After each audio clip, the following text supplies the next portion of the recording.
we have with us Aman Jain, who is graduated from an IIT Kanpur and is one of the founding member of the Nagendar, and they have assisted more than 1 lakh students in getting an education loan for studying abroad. Right now, we will discuss with him all the insights of educational loans and what are the properties that you have to be secured and what is an unsecured loan. Everything we will going to crash it today. Thank you. Good morning, Aman. Hello, hi. Aman, let's begin with a very normal way. Okay. So, what are the eligibility criteria for a student who wants to study abroad? Okay, see, so the eligibility criteria depends on what kind of loan you are taking.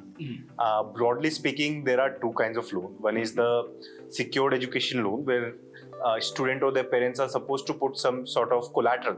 It can be real estate property, FD, or anything, right? Other kind is without collateral loan, which is called unsecured loan.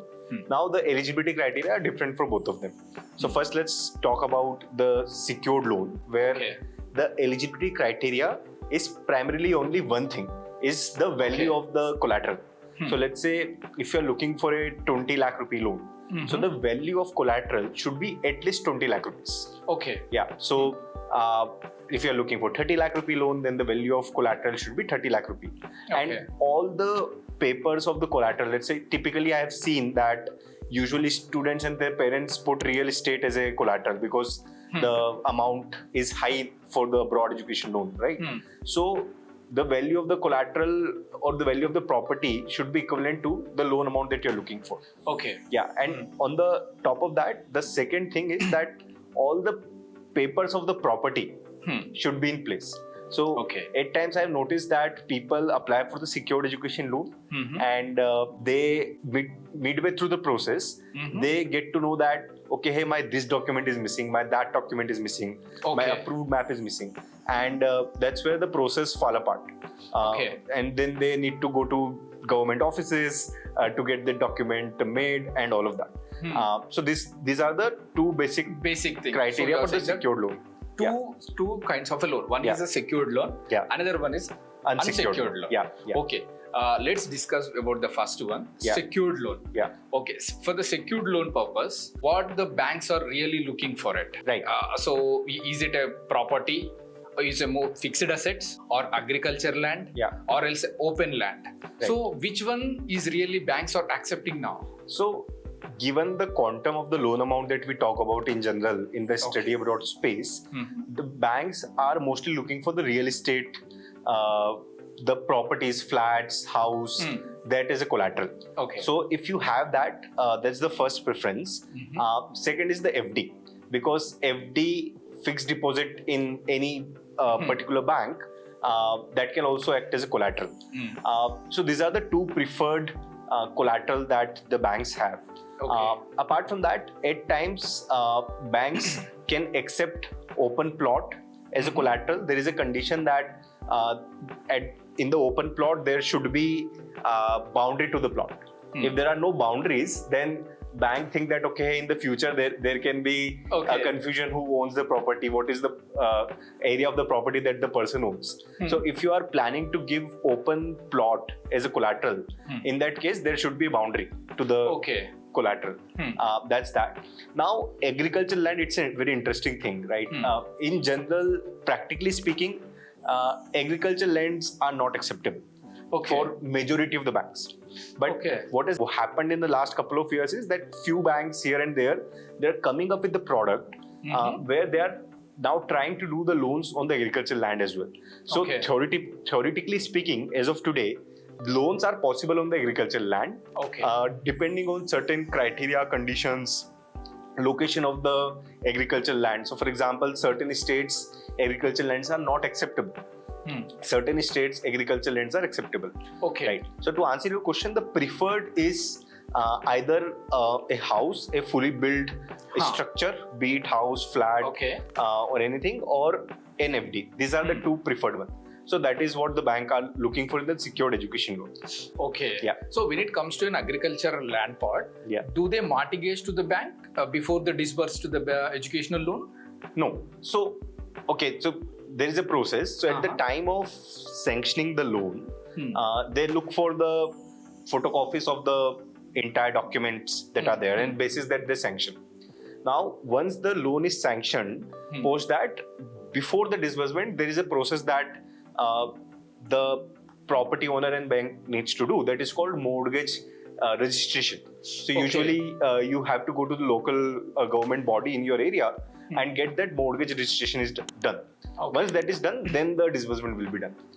Okay. Yeah. Is there any minimum amount or maximum amount that can be borrowed, especially in terms of an educational loan? So specifically talking about secured education loan, where you are giving a collateral, there is no maxima, right? Okay. So whatever be the amount that you are looking for, let's say if you are looking for 2 crore rupee for your undergrad, right? Okay. So you will be able to get 2 crore rupee as the education loan, given the value of the collateral is 2 crore rupees. Okay. Yeah. So ultimately, it is like you are taking money from the bank by giving your collateral. Yes. So whatever be the value of the collateral, bank will be willing to give you the money equivalent to that. How much percentage you choose to be generally?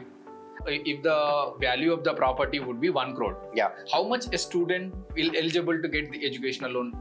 See, so earlier when we started Gyandan 6-7 years back, it used to be 70%. Most of the banks used to give up to 70% of the collateral value as the loan. But now, because so much competition has come, so many banks have come in the market, NBFCs have come in the market.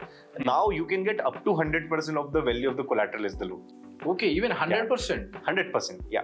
Great. So is there any specific courses or a specific countries are there, then only will give an educational loan? Likewise, do you have any terms and conditions with an educational loan part? Right. Let me go to the other stream of the loan that I was talking about. So we have talked about secured education loan. Yeah, now let's talk about unsecured education loan. Okay, perfect. So in unsecured education loan, you don't have to give any tangible collateral. So we don't need your property, FD or nothing, right? Okay. There, talking specifically about Indian lenders, Indian banks, Indian NBFCs, what they look for is a co-applicant. So basically, there should be someone in your family who earns certain amount, and he or she should have the proof of it in the form of ITR, Form 16. Yes. Right? So that is there, then you are eligible for unsecured loan. Now, there is no single variable on which an unsecured loan depends. There are so many variables.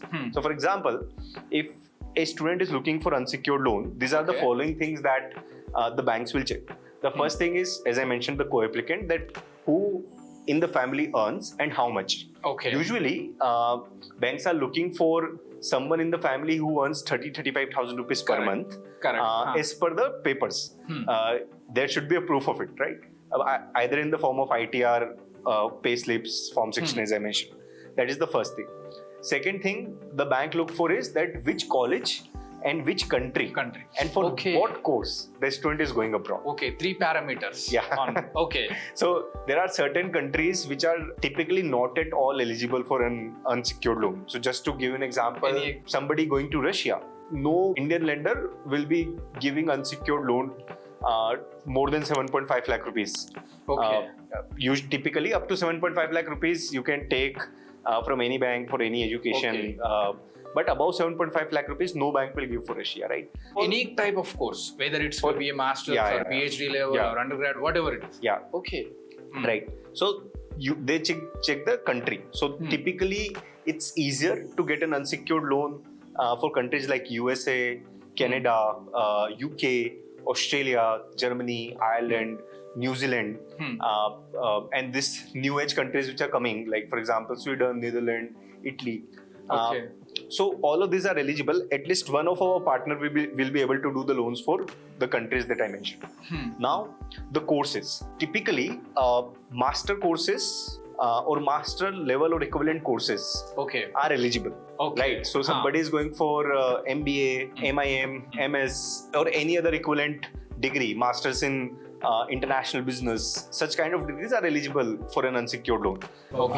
Undergrad, because of the sheer amount of the loan amount that you require for undergrad, because it's a 4-year course, you require 1 crore, 70 lakh, 80 lakh rupees. So unsecured loan for undergrad is not possible. Up to a certain amount you can get. Let's say somebody is just looking for 10-20 lakh rupees. That's a separate thing, but you cannot fund your entire undergrad with an unsecured loan. Because of the sheer amount of fees that is there, or the tuition fee and the living expenses that is involved in an unsecured course. Okay, Right. I heard that, Aman. Unsecured loan is not possible for an undergrad students. Yeah, Is that true? it's 99% true. Okay.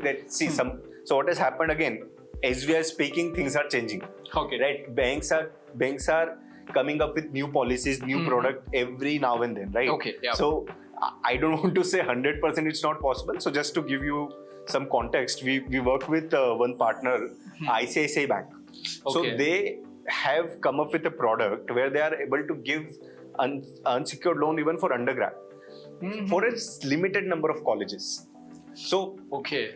that's why I said that 99% it can't be done, but there is that 1% chance of certain college, certain course from certain bank, it can be done. Okay. Yeah.